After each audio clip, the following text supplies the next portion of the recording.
Hello and welcome. You're watching News Now on TV360 Nigeria. I am Annetta Felix. We begin with the security meeting between President Muhammadu Buhari and security chiefs at the presidential villa in Abuja. At the meeting, which comes at the back of growing attacks and kidnappings across states in the country, security chiefs briefed the president on what's been done to address security issues. Present also at the meeting were Minister of Defense Brigadier General Mansa Danali, the Chief of Defense Staff General Abayomi Olunishakin, and the Chief of Army Staff Lieutenant General Tuko Buratai. Also at the meeting were the Chief of Naval Staff Vice Admiral Ibok Ibas, who briefed State House correspondents at the end of the meeting. It was just basically to appraise Mr. President of the security situation generally after his a short vacation abroad. The security agencies briefed him on what has been happening, with particular emphasis on the proliferation of small arms and what the various agencies are doing to curtail the consequences of these proliferations. I think he also given directives that the agencies do much more to ensure that Nigerians go to bed and wake up feeling healthy and confident that their security is guaranteed. So we recall that after the last meeting, the IG was directed also to ensure and consequently various operations were set up, Puff Ada being one of such strategies. With the setting up of that operations, there had been a remarkable drop in the number of kidnappings. What normally would attract attention is when a key person in government or perhaps is kidnapped. But on the whole, the number of kidnappings has dropped, and generally I think the security situation is improving as well. It was a moment of celebration for supporters of Osun State Governor Gboyega Oyetola as the appeal court sitting in Abuja pronounced him the authentic winner of the September 2018 governorship polls in Osun State. Oyetola's victory had earlier been nullified by the Osun State Governorship Election Tribunal, which declared the candidate of the PDP, Ademola Adeleke, winner of the polls. Challenging the ruling, Oyetola approached the appeal court, arguing that the tribunal ruled in error. Delivering judgment on the matter on Thursday, Justice Hannatu Sankey set aside the entire proceedings of the tribunal on grounds of its faulty composition. Meanwhile, the PDP has vowed to challenge the judgment at the Supreme Court. Now, there's been a change. Superior wisdom of the Court of Appeal. We thank them for their industry. I also speak on behalf of our leaders, Chief Akiolu Junior and Chief Wadela Nipekun SA. They have given a majority decision concerning this appeal before them, which is ratio 4-1. We have a minority decision as we have it before the tribunal. We have the majority decision before the tribunal. But at this appeal, the majority decision went against us. But I'm categorically telling the whole world that we still have the right of appeal to the Supreme Court, which is the highest court of the land. We are not satisfied with the majority judgment as delivered, and we are exercising our right of appeal to the Supreme Court for the final determination of this issue of Osun State governorship election as said in 2018. That is our position. There are certain findings that are in our favor in the minority judgment, but by and large, we will still explore the possibility of exercising that constitutional right of appeal to the highest court of the land. There's been a change in leadership in the Jigawa House of Assembly. Isa Idris has been impeached as Speaker of the House and replaced by Idris Kareka. The change was made in what appeared to be an emergency sitting with 20 out of 30 lawmakers present. Now, just days ago, the House was thrown into chaos after lawmakers got into a fight over a motion which sought to bar members of the House from seeking any position after being impeached. Idris Garba was impeached as the Speaker of the House in 2017 in a similar process. Now, Nigeria is set to launch a nationwide campaign to end open defecation.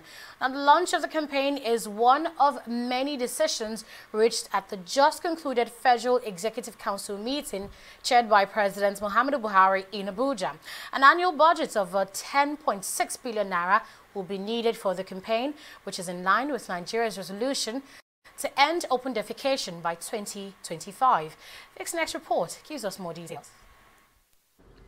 At this gathering of Nigeria's executives, Minister of Water Resources Suleiman Adamu says a project to address open defecation in Nigeria has commenced. He says that the plan is for Nigeria to be open defecation free by 2025 and to improve water and sanitation in the country in line with the Sustainable Development Goals.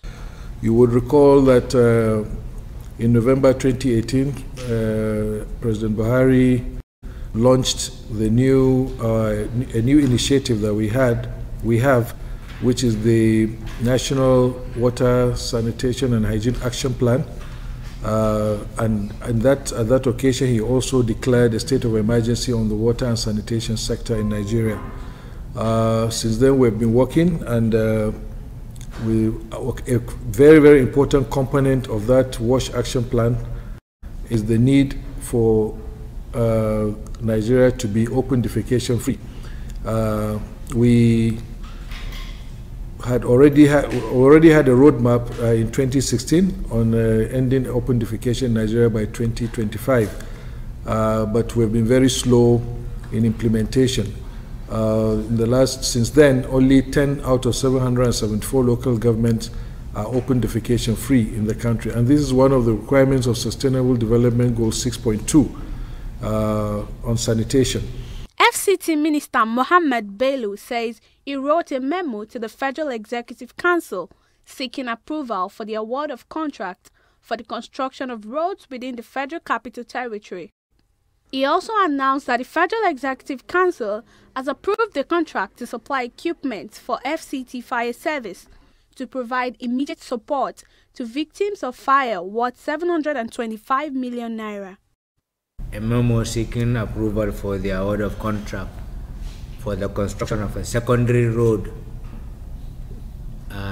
linking the town of Dangara to Yaba within Kwali Area Council of the FCT. And that road is a continuation of the administration's infrastructure development, which covers the city itself and then the surrounding satellite towns. The second project is a project for the supply of heavy-duty equipment for use by the Development Control Department of the Federal Capital Territory under the Abuja Metropolitan Management Council. And these equipments are used by Development Control to affect needed adjustments to buildings and structures that have contravened set regulations, particularly the Abuja Master Plan. The Federal Executive Council has also awarded a contract worth 247 million naira for the procurement of communication gadgets for the Nigeria Customs Service. Zainab Ahmed, Minister of Finance, says the FEC also approved the acquisition of 42 flat residential accommodation for the staff of Nigeria Customs at 152 million naira per blocks of 6 units. The Nigerian Customs, in its desire to automate its activities, to upgrade its service to international best practice for information and communication, has today gotten approval to procure modern communication gadgets. These gadgets are necessary for the Nigerian Customs to enhance its end-to-end encryption of messages delivery to avoid tapping by unscrupulous smugglers and their cohorts. The second approval that the Nigerian Customs got today is for acquisition of residential accommodation for the staff of the Nigerian Customs Service. Other contracts approved includes the procurement of memory access retrieval system to enhance safety worth 491.7 million naira. Abisola Adebayo, TV360 Nigeria. Some residents in Kano State have openly rejected the government's move to create new emirates in the northwestern state. A group known as Kano First earlier today gathered at the state government house in protest of the new law, which was passed by the State Assembly and signed by the governor. The passage of the new law paves way for the creation of 4 new emirates in Rano, Gaya, Karaye and Bichi.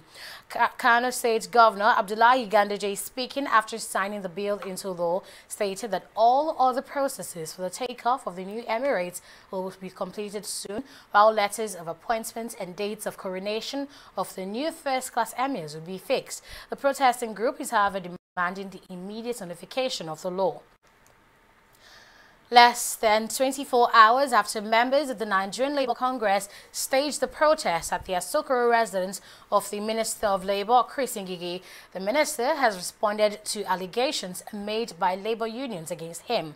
Labour unions condemned the delay of the inauguration of the National Social Insurance Trust Fund, NSITF. They also say that Frank Kokori has been named as board chairman of the NSITF by Vice President Yemi Osinbajo about 2 years ago, but the Labour minister refused to inaugurate the board. Ngige, however, expressed disappointment in the Labour for invading his private home while calling on them to adopt dialogue in voicing their concerns. I don't know what to say about it. I was speechless. That is not trade unionism. It is hooliganism. And I have been preaching that to Labour that you cannot exchange hooliganism for trade unionism. Trade unionism even means you dialogue. You dialogue, you discuss, you talk. That is the art of it. That's why we call it social dialoguing. Because you must continue to talk and reach an agreement on whatever you want. Even if it's government that wants something, you continue inviting them. If it's Labour, you continue coming to discuss. If you're employer, private employer, you continue engaging them in argument. I am the minister permitted by law to do that recommendation. And I'm telling you unequivocally that I did not recommend him. Simple. The African Union says it plans to create job opportunities for at least 1 million youth on the continent within the next 2 years. At a training workshop in Abuja, representatives of the AU shared plans on how the body hopes to achieve this target. Experts and research at the training also presented a study which shows that African youth engage more in productive and developmental projects as against narratives that youth are the instigators of violence in Africa. The wider story is that young people are doing a lot of creative things. They are engaged in a lot of entrepreneurial activities. They are engaged in even, mobilizing efforts towards peace. So it's important that these diverse efforts and initiatives by young people are adequately documented, so that institutions, member states, as well as regional institutions and the African Union can have a better understanding of how to intervene on behalf of youth issues. We can no longer continue to say that youth are the future and we postpone interventions that would help to improve their lot. So the youths are now. We want to work with young people to promote peace and security across the continent. Over the years, there's been a stereotype that youths are perpetrators of violence, that youths are the vehicles through which violence is driven, that there are problems to be solved in the society. But we know that that is not true. That is a very wrong argument, because over the years, the same period of time, a lot of young people have engineered, implemented, or executed diverse peace intervention projects, which are making considerable impacts across the continent. So the Youth for Peace Africa program, which is a direct response or a way to implement the Assembly decision of 2006, which signed and ratified the Africa Youth Charter, allows and gives roles for young people across 7 areas, from conflict prevention to mediation to reconstruction to peace support operations involving peacekeeping to providing relief assistance and humanitarian assistance to victims of armed conflicts. If you keep a people on survival mode, yeah, anything you tell them to do, they do. If you keep them in a place where they only think of what I want to eat now, they don't think of the future. That's what our leaders have kept. This is how our leaders have kept us.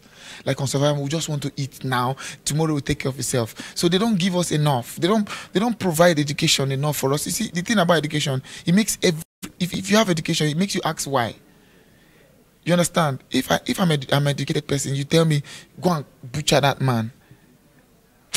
Something, education, I've been deep into education enough to ask why. So no, we will not have that. Do you know, for me, it takes a deliberate effort for our educational system to be this bad. We, as a youth, we need a formal place to make our voice hearing by our authorities. So I think that it is an opportunity for us to make our inputs, to show to our government, to our leaders that we as young, we are capable to do something. Wife of the Edo State Governor, Betsy Obaski, has commenced the second phase of the Edo Women for Agriculture and Enterprise Initiative, which will see 18,000 women empowered across the 18 local government areas of Edo State. The project March 2017, with its pilots that empowered over 350 widows, is expected to boost the Edo State economy with over 2.5 billion naira. In collaboration with the Market Development in the Niger Delta (MADE), the state government will train beneficiaries in poultry farming, among others. Empower 1,000 people in each local government in Edo State is 18,000. Assume that each of them is taking 50-50 pairs. Okay? 50 by 1,000 is 50,000 pairs. By 10,000 is 500,000 pairs. By 8,000 again is what? 900,000 pairs. Please multiply it by 700 naira. You see how much that you, an off-taker, will take. See how much the almond will take. See how much those that are farming maize, selling input, will make that separate in a process. That is what we want. What is this? My husband and I are here. We have won election. So it's not politics we're doing. It is governance. The party platform is to enable you get the tickets and run and win. Once you have won, your duty is to govern everybody in Edo State, whether they are in your party or not in your party. So I didn't tell them to make sure they are looking for APC people. I said look for the most capable hands. It's not about party, it's about empowering our people. It's about developing our states. Okay, that's what it's all about. You're still watching News Now on TV360 Nigeria. We'll be right back after this break. Do stay with us.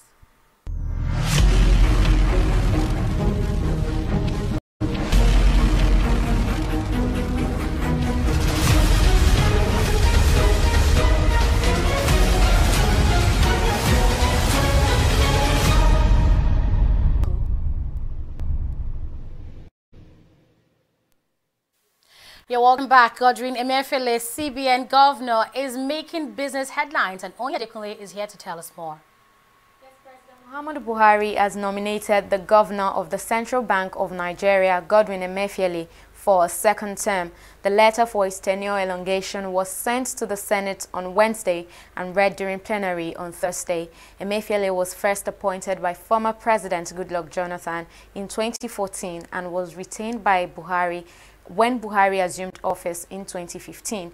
It is the first time since 1999, when Nigeria returned to democracy, that anyone would be nominated to serve 2 terms as CBN governor.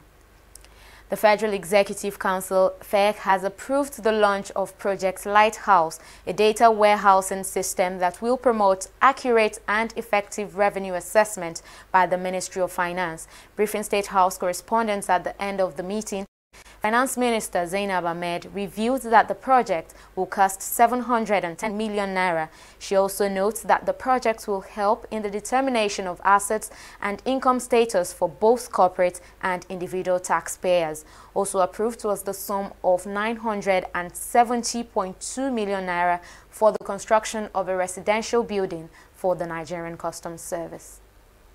The Project Lighthouse is an initiative of the Ministry of Finance. It is a data warehousing system that is integrating different relevant tax-related data for the purpose of accurate and effective revenue assessment, as well as for the determination of the assets and income status for both corporate and individual taxpayers.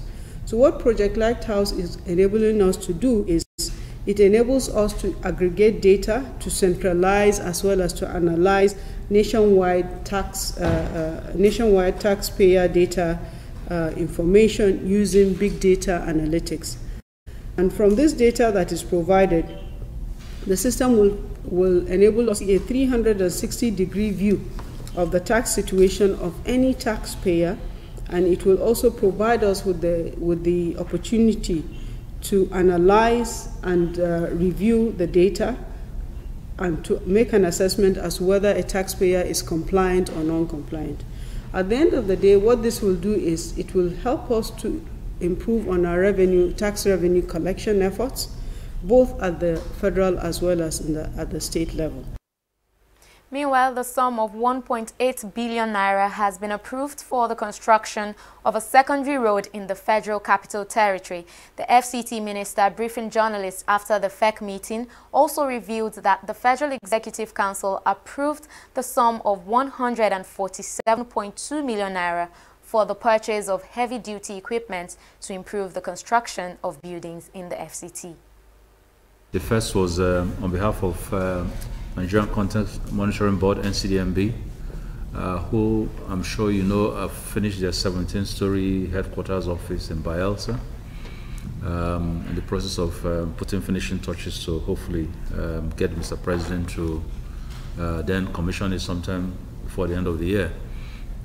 And one of the things that they brought to the council today was to acquire a fire service truck stationed permanently in the building, given the height of the building is the tallest building in the Bayelsa corridor, and then for purposes of safety. And that contract was awarded to Mrs. Konek Investment and Services Limited for the sum of approximately 420 million naira, inclusive of 5% of VAT. The second. We'll be back with Stock Market Review right after this break.